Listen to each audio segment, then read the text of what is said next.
Welcome back to another video on music composition. Today we're going to be talking about the Baroque period of music, or the Baroque era, or the Baroque, as some people call it. From 1600 to 1750, this was the beginning stages of what we now know as classical music. This would be kind of like a similar take on music as did in the Renaissance period, where everything was starting to be more modernized, and it would also have different leading styles by way of Italy, which again led the music world into what is classical music, like it did with the Renaissance period. But we'll talk more about the brief summary of the Baroque period, or the Baroque.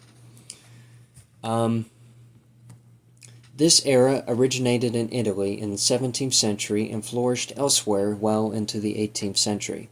It embraced other topics such as painting, sculpture, architecture, decorative arts, and of course music.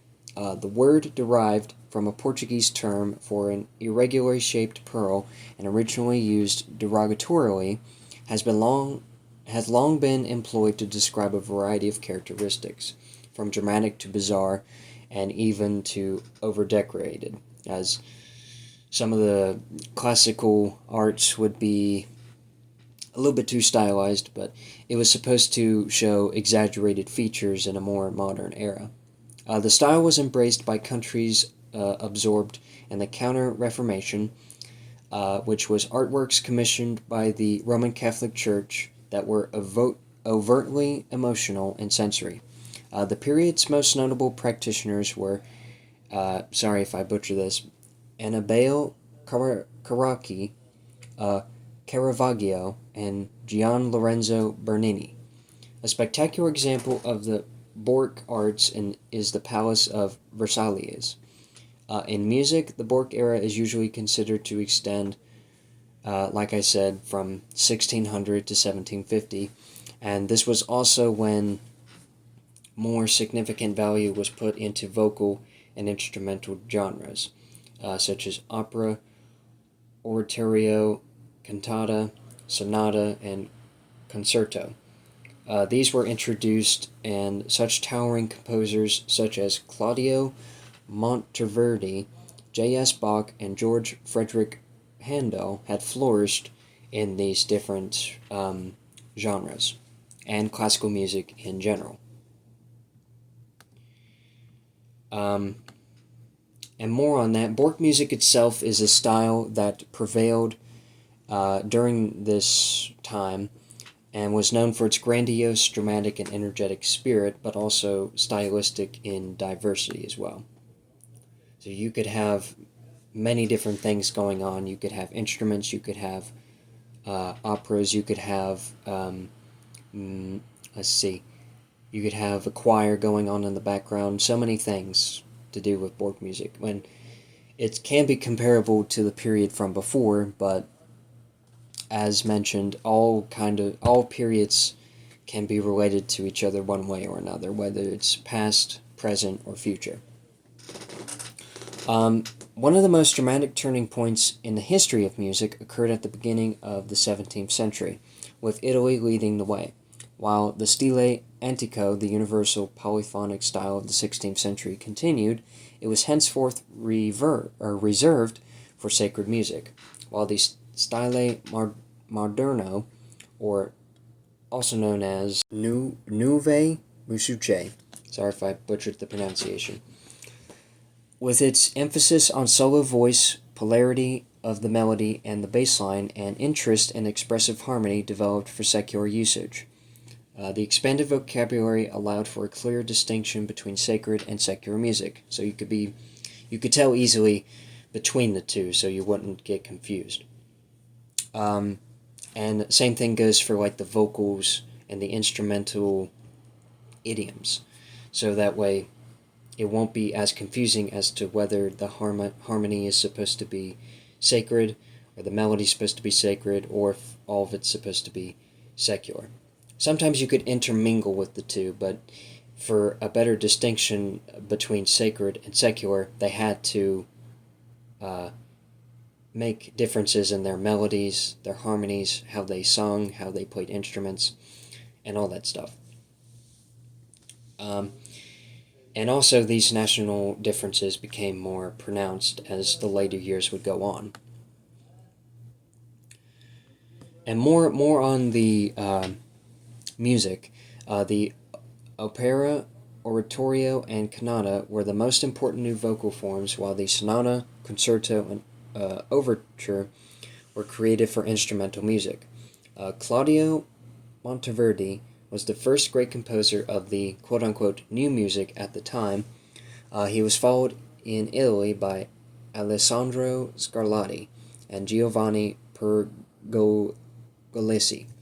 The instrument the instrumental tradition in Italy found its great Baroque composers in Arcangelo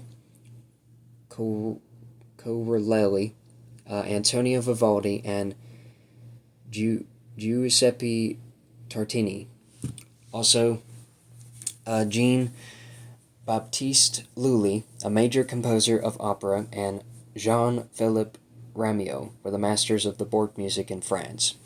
In England, the total theatrical experience of the Stuart Musques was followed by the achievements in vocal music of the German-born Italian-trained George Frederick Handel, while his countryman Johann Sebastian Bach developed Baroque sacred music in Germany.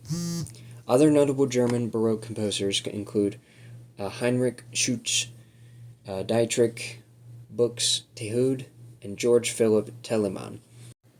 Now, as for the two songs that I picked one from Vivaldi and one from Beethoven.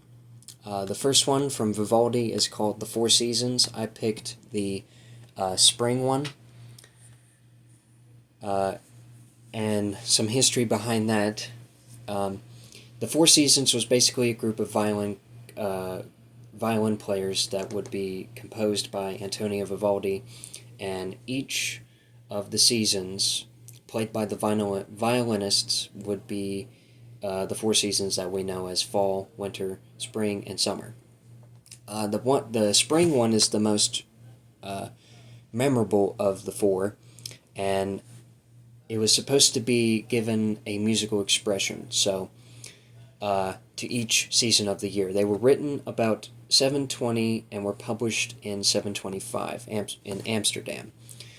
It took a combined 8 additional violin concerti, as they would call it. The Four Seasons is best known as Vivaldi's work, as you know. Unusually for the time, Vivaldi published the concerti with accompanying poems that elucidated what it was about those seasons that his music was intended to invoke. Now, when you listen to the spring, it's supposed to be like a happy time. It's supposed to be a time of peace, a time of joy, and you could really tell that he wanted to make it feel like it was peaceful and joyful, like everyone was celebrating camaraderie of the seasons that took place beforehand, and the achievement that they may have completed throughout their lives, whether it be building a house or making a garden or something simple. But other than that, that was the first one that I picked. The second one that I picked was from Beethoven, and this one is Moonlight Sonata. This is basically the piece that Beethoven himself would play the piano and make it sound like it's mysterious in a way, almost saddening, you could say. But it's just solo piano work. The piece itself was completed in 1801 and published the following year, and premiered by the composer himself, whose hearing was still adequate, but already deteriorating at the time. The name Moonlight Sonata traces all the way back to the 1830s, when German Romantic poet Ludwig Rellstab published a review in which he likened the first movement of the piece to a boat floating in the moonlight on Switzerland's Lake Lucerian. And as you know, the Moonlight Sonata was structurally and stylistically remarkable even to this day.